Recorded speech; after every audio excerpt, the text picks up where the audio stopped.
Dear Becky, it pains me to say that by the time you read this, I'll have been long gone. Don't worry about me. Just know that my death was instantaneous and painless.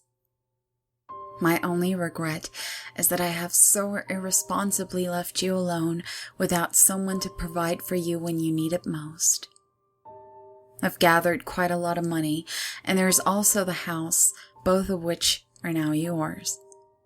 They will keep your dialysis going for a long while and should be more than enough to cover the surgery if a suitable donor is found in the following years. I suppose the only thing I won't be able to do is to be there for you, to hold your hand, chat with you, and just be your friend when you need one. Believe me, I treasure the times that we had together. I really did. And if there was any other way to escape the hell I'm trapped in, I would have taken it in a heartbeat. Becky, the last week has been excruciatingly painful for me. I've been shaking all over. My hair has been falling off. Sleep is almost out of the question entirely, and it seems to be getting worse. I haven't left my apartment at all in 3 days. I've barricaded myself in the living room, curled up in the corner with only a notebook and Dad's pistol. Every waking moment is a horrible nightmare. My eyes sting when I look at the walls and outright burn when I close them. My fingers are trembling so much that it takes me minutes to write even a single word, and my ears are pretty much useless at this point. Honestly, it's a struggle to not just close the notebook and end it all right here and now, but that wouldn't be fair to you. Because I know that you will blame yourself for my demise, and you need an explanation so that you'll know that I'm in a hell of my own creation. Please forgive me, for the horrible things I will describe in such excruciating details will undoubtedly make you sick to your stomach. But the only way that you can understand my predicament is if you could place yourself in my shoes and see what I have seen. It all started roughly a month ago with, what else? An email. It was from some creep asking to see the videos of the examinations performed at the clinic, particularly those of the female patients. In hindsight, I shouldn't have responded to something so disgusting at all. But I did. I told him that as a doctor, I would never allow such an invasion of privacy, especially when my patients are just children. There was no way it could ever happen, and I warned him that if he wrote me again, I'd contact the police. He did write me again, Becky. He offered to pay me money for every video I sent him. A lot of money. More than I could make in a week. He said that all other pediatricians he spoke with agreed to that offer, but if I wanted more, we could negotiate. I should have said no. I should have stood my ground and reported him to the police. Hell, I should have assumed that it was the police, that I was being set up. But I didn't. I was scared that I wouldn't be able to pay for a transplant if a donor was found, that something might happen to the clinic, and I might lose my job, that I would no longer be able to pay for your treatment. All kinds of nightmare scenarios went through my head, none of which were justified, but they all seemed like such real possibilities at the time. I made the biggest mistake of my life. I said yes. I went online, under a fake name, and bought a small HD camera, which I then had delivered to a friend who had no idea what I was up to, or even what item I was picking up from her. I placed the camera on top of one of the medical cabinets near the corner of my office, facing the examination bed. It was practically invisible unless you were specifically looking for it. I was a bit nervous, but it was the type of nervousness that came with trying something forbidden for the first time, like sneaking out after curfew when you're a kid. I had pushed the fact that I would be violating the trust my patients had put in me to the back of my mind. To me, my biggest concern was not getting caught. And I wasn't. I managed to film the examination of every girl that came into my office. I even went the extra mile for the sake of my twisted employer's pleasure, making them remove their clothes even when they were only suffering from a cold or a minor injury. When I think about it, it makes me want to throw up. But as sick as it was, it worked. I sent the videos to the man on the other end of the email, and he wired a 5-digit sum to my account. All that from a single day of working for him. He made it clear that he only bought all of the videos for the first time as a gesture of goodwill, and that he would be more picky from then on. But it didn't matter. I was ecstatic. I imagined myself becoming a millionaire in a matter of months, able to move you to a better hospital and pay all the bills while also living like royalty myself. I didn't even think of how twisted the crime I was committing was. Back then, I didn't find anything out of the ordinary about it. I would be earning tons of cash, and what my patients didn't know wouldn't hurt them. The next morning, I went to the work with the dumbest grin on my face. That's when I saw it for the first time. The thing, which would proceed to ruin my life over the next few weeks. On the inside of my front door was a carving of an eye. It was very stylized, just a rhombus with an oval inside of it and a circle inside of that. It looked like it had been carved directly into the wooden frame of the door by a blade which had been covered in black paint. But when I ran my hand across its surface, the door was still very much flat. Honestly, I had no idea who made it, how or why. My first instinct was that I was robbed, and this was my perpetrator's elaborate calling card of sorts.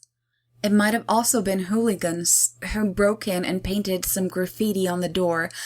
Mom and Dad's house is probably the nicest one in the neighborhood, so it would be a prime target for an attack. Either way, the fact that somebody had broken into my home didn't bother me nearly as much as it should have. I only sighed due to the inconvenience of having to clean it out later.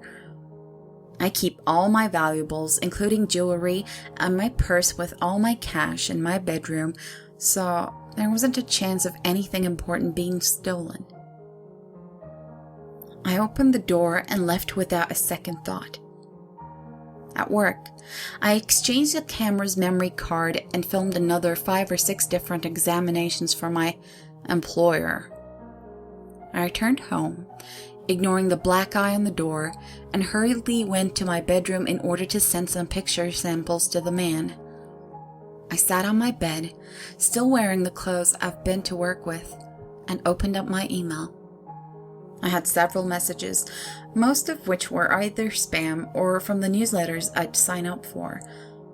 Interestingly, one of the messages was untitled and sent from my own email address. I raised an eyebrow, wondering if I'd sent a message to myself and forgot about it. I mean, I do that all the time anyway, with important links and files that I'd need later, so it wasn't really that big of a deal. I opened the message, curious about what I'd sent myself. The body of the email was empty, but there was a single file attached to it, an image titled pervert.jpg. My curiosity piqued. I opened it and quickly wished that I hadn't. It was a photo that looked like a screenshot from one of the videos I'd taken only a few hours ago. A 13-year-old girl had come to me with complaints of unusually strong pains during the menstruation and required a pelvic exam to ensure everything was fine with her. Of course, the inspection was fully filmed, and I expected that this would be the highlight of the day as far as my employer was concerned. The snapshot showed just that. The girl was in stirrups, her legs spread as she expected me to examine her. I was to the right of her, putting on my gloves and preparing for the checkup. It was, as the title suggested, a perverted image in every sense of the word, and more frighteningly, it wasn't one that I remembered taking at all. My eyes narrowed as I desperately tried to remember if I had taken a juicy screenshot for my employer while on my laptop at work or something like that, but my mind drew a blank.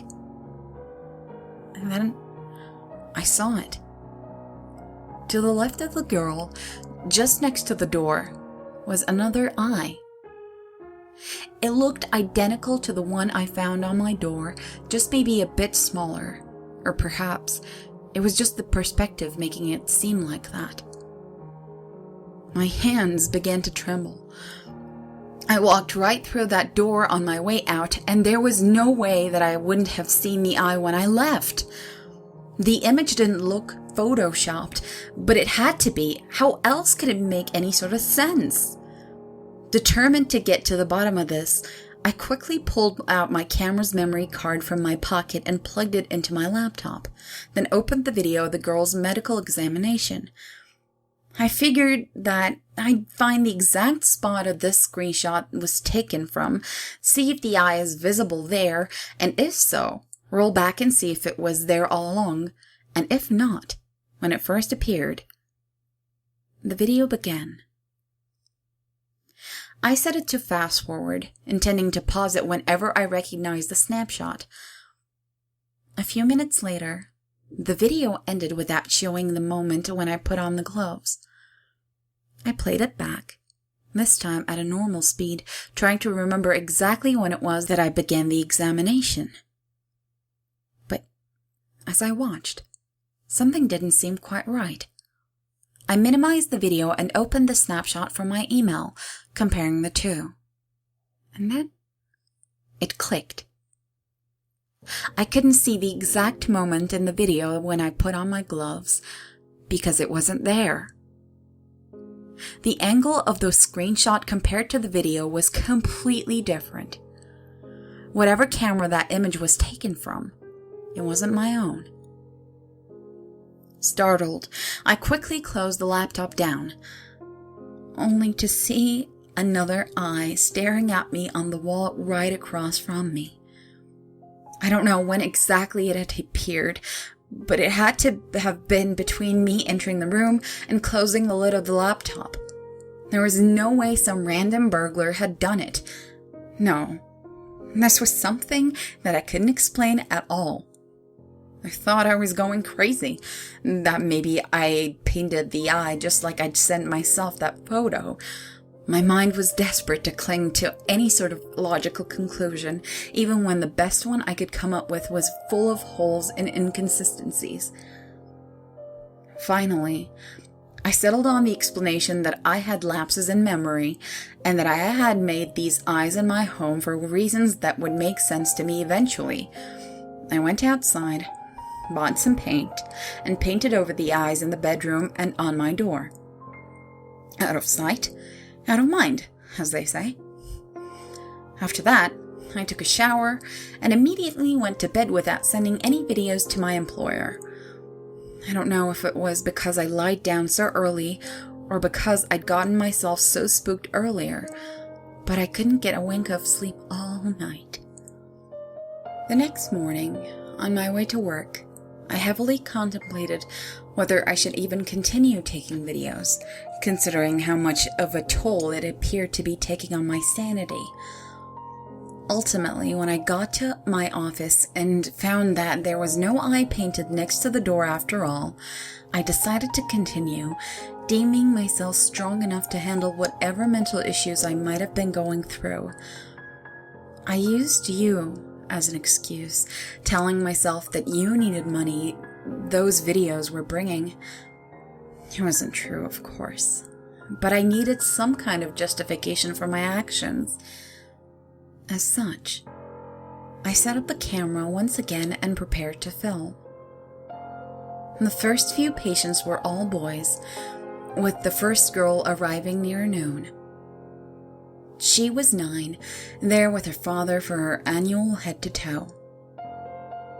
I told the man to get her undressed and place her on the examination table like usual. He took the girl's hand and before taking her to the screen, turned to me and with a faint smile on his face said, "I hope you capture her good side on that camera of yours." My blood froze. I felt a cold chill run down my spine as my knees turned to cardboard. The man was still smiling at me, looking as if he'd said the most innocent thing in the world. I asked him what he meant. He offhandedly pointed at the camera atop the cabinet, keeping his eyes on me, and said, "You film all the girls you touch and sell the clips online, right? If my daughter's going to be a child porn actress, I want her to look her best." Or something along those lines. I leaned against the wall, feeling like I was about to collapse. My eyes teared up as I began shaking, trying to assure him that I would never, ever invade my patient's privacy like that. His expression changed. His eyes were fixated on me as he raised his arm in front of his daughter, as if I was about to tear her apart, and he needed to protect her. "Doctor, are you feeling all right?" he asked. At this point, I was just about to collapse from the tension. I guess my usually logical mind stopped working as I reached out and grabbed my camera, then ran straight out of the room, clutching the device close to my chest. I left the hospital still wearing my white coat and my indoor shoes, without checking out or even saying goodbye to the nurses. As soon as I was out, I got to the nearest garbage bin and threw up inside, as if needing to release all of the filth inside of me. It was at this moment that I knew I needed serious help.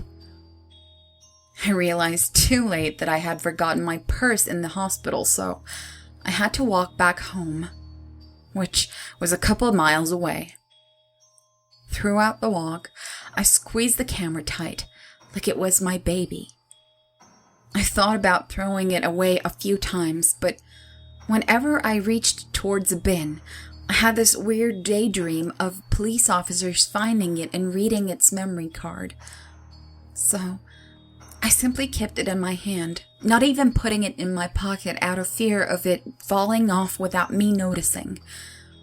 I felt that everyone kept staring at me like I was some sort of freak, and the worst part was that I couldn't tell if they actually were or if this was just my paranoia.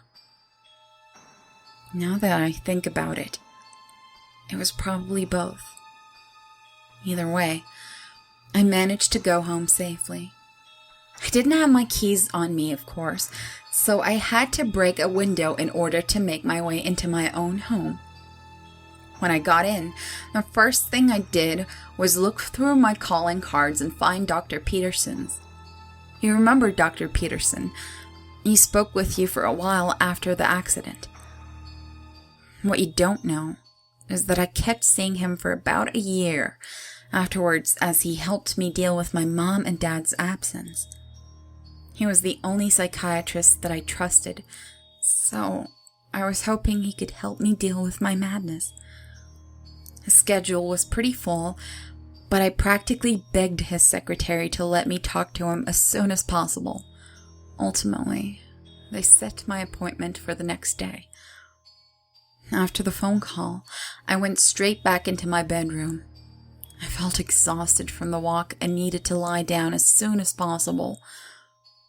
When I entered, though, I felt my heart skip a beat. The eye, that horrible, horrible eye, was back on my wall, its dark pupil pointed straight at me. I stared back, unable to look at anything else in the entire room. I stepped forward, pressing my palm against the eye, unsure about whether it was even really there. Suddenly, a loud, distorted voice squeaked behind me, like someone had just turned on the TV. I jumped, pressing my back against the wall and holding my hand over my heart in a futile attempt to hold it still. In front of me was my laptop, its screen half open. I reached over and pulled the lid up, revealing a video being played on it. It was one of my videos in which I was examining a young girl who had no idea she was being filmed. I spoke something, I think asking her a question. It was hard to tell since my voice alternated between being high-pitched and low-pitched, making it sound almost demonic. I reached for the laptop's port, ready to pull out the memory card. Except it wasn't there. It was inside the camera I was still clutching, nowhere near the laptop that was projecting its contents. I froze. I never copied the videos directly on the laptop's HDD when my employer wanted to buy. I uploaded them directly to a server. I used the touchpad to move the cursor over the X button on top of the right corner before clicking a few times. Nothing. On the screen, the perverted examination was finally starting. I didn't want to see this. Not now. I held the power button for what seemed like forever, but my laptop kept functioning. I closed the lid, but the loud, distorted voices still echoed from within. Finally, I just took the damn thing, opened the door, and tossed it directly onto the tiles in the hallway, shattering it like a glass. The voices stopped. I hid the camera under my bed, failing to think of a better place for it. I considered slipping it in my underwear drawer, but remembered that my dad's gun was there, and I decided that it would be best not to mess with that. Not in my current condition. Under the bed sounded good for now. Out of sight, out of mind. I spent the rest of the day curled up in a fetal position, desperately trying to fall asleep. But whenever I closed my eyes, I kept seeing one nightmare scenario after another. I saw the hospital's director coming to my home, telling me that I've been fired because of my misconduct, and that my medical license would be revoked. I saw parents demanding retribution for exposing their teen and preteen daughters in the disgusting way that I did, calling the press and turning me into a media monster. I saw you in the center of it all, denouncing me as your sister and telling me that you don't want to see me ever again. And most often, I saw the horrible videos I'd made played with the same distorted audio as the one on my laptop. Ultimately, the night found me shivering under my covers like I had a fever. I thought about taking sleeping pills in order to get at least some rest, as this was my second night in which I hadn't slept at all. But fear of the nightmares that would undoubtedly plague me made me reconsider. The next morning, I didn't even bother going to work. I figured I was as good as fired anyway after the stunt I had pulled off the day before. The lack of sleep and the constant images in my head made me sick, so I skipped my breakfast. I considered watching TV, but the fear of seeing the horrible videos on the big screen quickly put me off that idea. Instead, I spent the next few hours curled up in the corner of my bed with only the eye on the wall across from me keeping me company. The pupil, previously pointing left towards the door, had now shifted towards the middle of the eye, looking directly at me. I had stopped questioning it at this point. All I wanted was to make it go away. I wanted my life back the way it was before that person, or whatever it was, contacted me. I hoped with all my heart that Dr. Peterson would be able to help me. As always, things only went from bad to worse. When the time of my appointment came, I hurriedly changed into the first outfit I grabbed and took the cab to the doctor's clinic. He saw me within 15 minutes of my arrival. It didn't seem as if he had been doing well since you last saw him. His head was balding, and what little hair he had left was graying. His face, once healthily plump, was now sullen to the point of where his cheekbones were almost sticking out.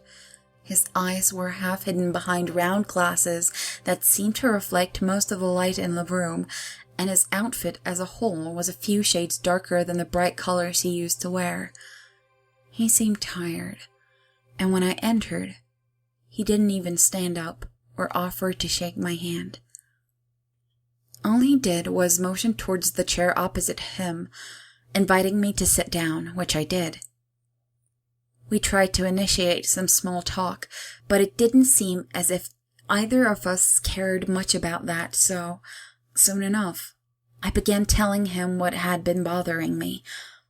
I told him everything, about the videos I'd been making, about the eyes appearing in my room, the man in the hospital telling me all those weird things, even about the laptop that wouldn't shut off.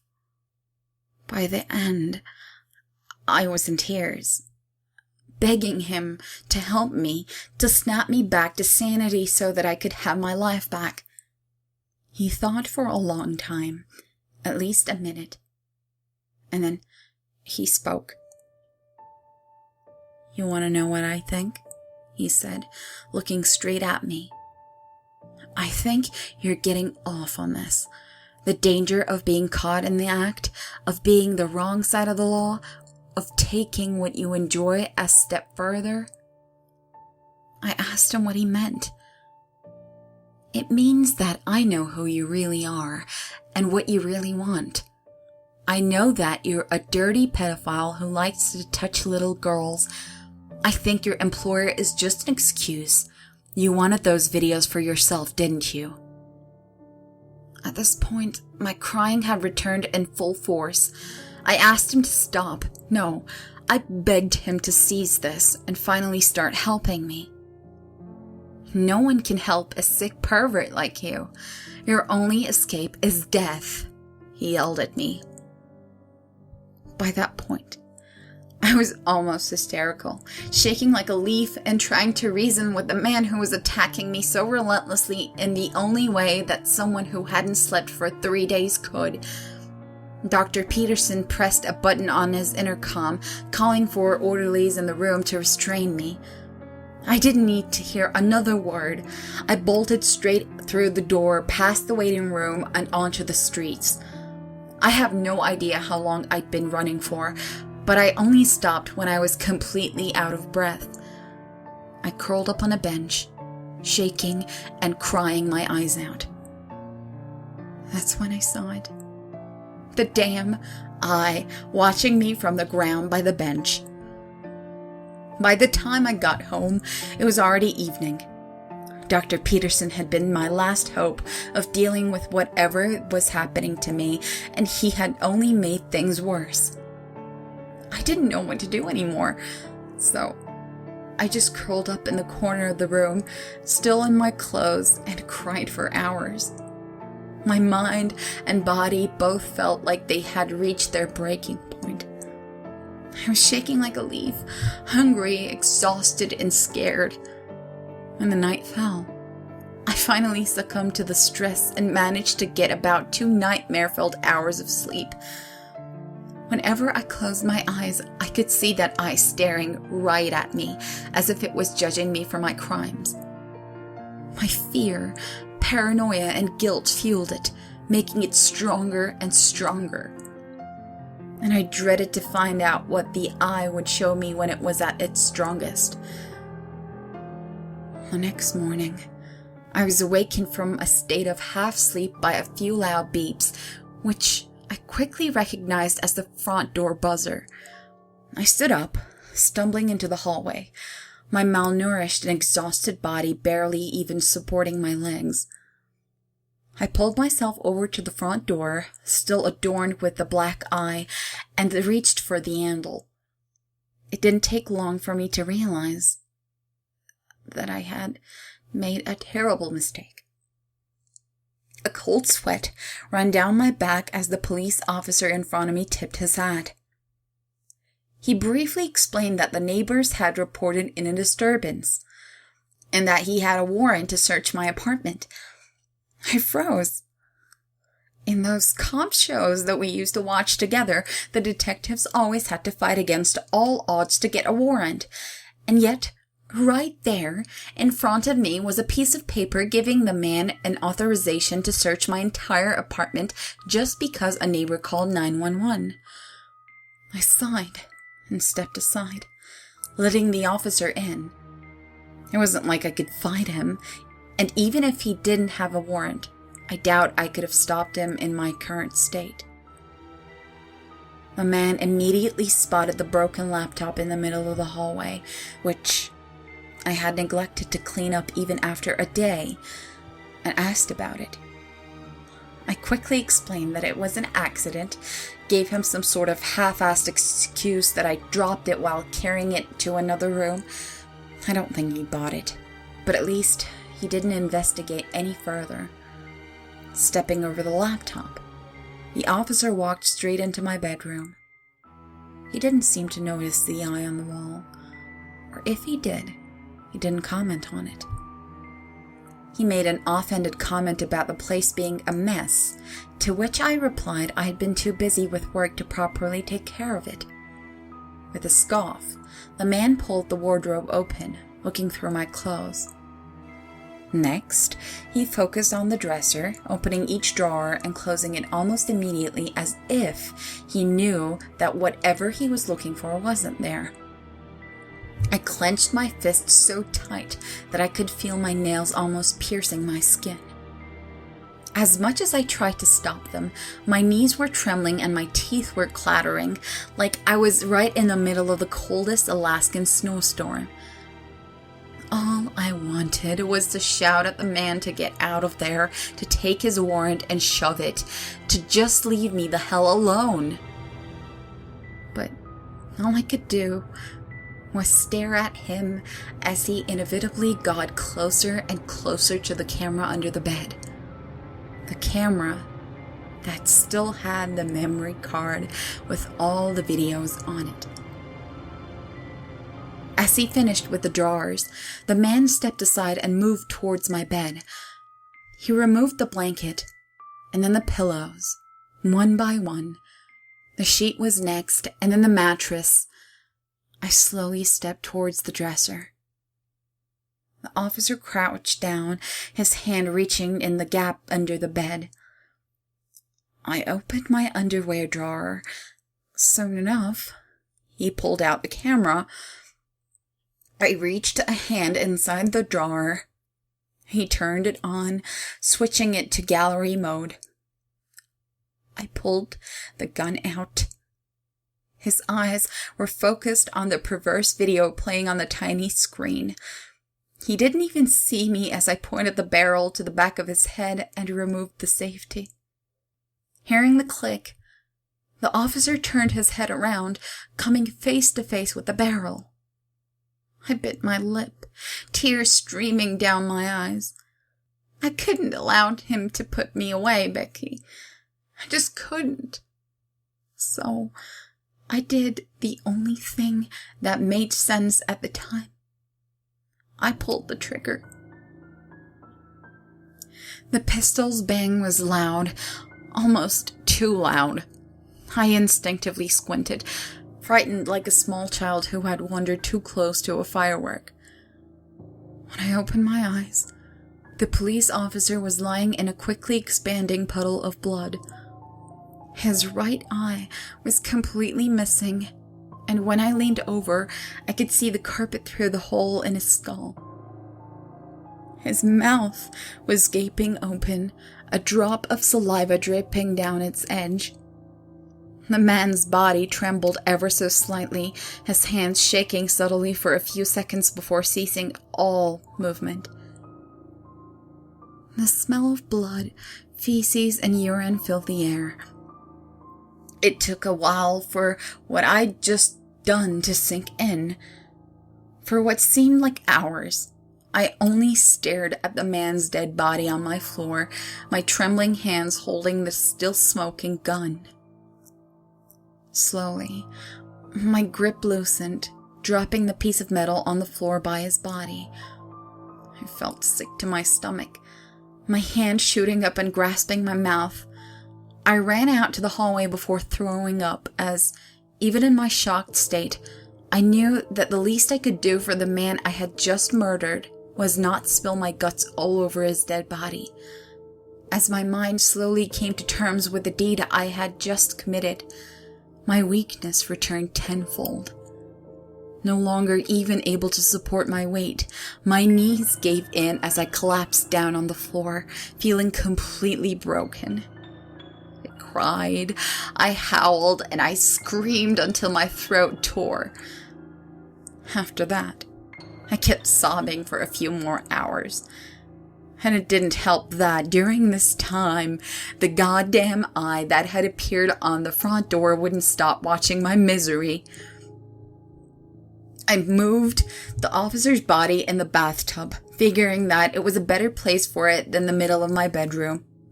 After that, I locked myself in the living room, curled up on the couch, waiting for the police to inevitably come and take me away. Someone was bound to come investigate the disappearance of the officer sooner or later. His partner was probably looking for him at that very moment. And then it hit me. Police officers were never alone. They always had partners with them, right? So why was this one alone? And how come he was able to get a warrant so quickly and easily? And what had the neighbors reported anyway? Things just didn't add up. My mouth gaped as I came to terms with the notion that the officer I had killed might not have been really there at all. Hours had passed since the murder, and still nobody was there to check out what had happened. I quickly checked the bathroom. The body was still in the bathtub, showing early signs of decomposition. Its skin had turned pale, and it had started to smell. It seemed realistic enough, but how could I be sure? How could I be sure of anything at all anymore? I spent the next 3 days cooped up in my living room with my hallucinations or whatever the hell they were getting worse and worse. Whenever I turned on the TV, it'd only show the videos I made or news reports about me that branded me a murderer and a pedophile. Yesterday, the police finally arrived at my door. I didn't let them in, and they've been there ever since. If I stay quiet and listen, I can hear their voices demanding that I open up, and that if I don't, they're going to break the door down. That's been going on for hours. The black eye followed me here as well, showing up on the wall beside the TV soon after I entered. And now, my very existence has become a living hell. The police officers' voices are becoming louder and louder with each moment. I can see the videos playing on every reflective surface in the room. The windows, the table, even the turned off TV. Whenever I pick up a book, all its words are replaced with things like, "You'll get what's coming for you, you pedophile freak." I've barely gotten any sleep at all for the past week, and I haven't eaten anything. I've lost more than 15 pounds in the span of 7 days. My life has become a living hell. I can't take it anymore, Becky. I really can't. And I'm so sorry. But I need to put an end to it the only way I know how. The eye won't be satisfied until I pay for my crime. For what it's worth, I'm truly, genuinely sorry about everything from the very bottom of my soul. I hope that one day, at least you can forgive me. Farewell, Becky. I love you.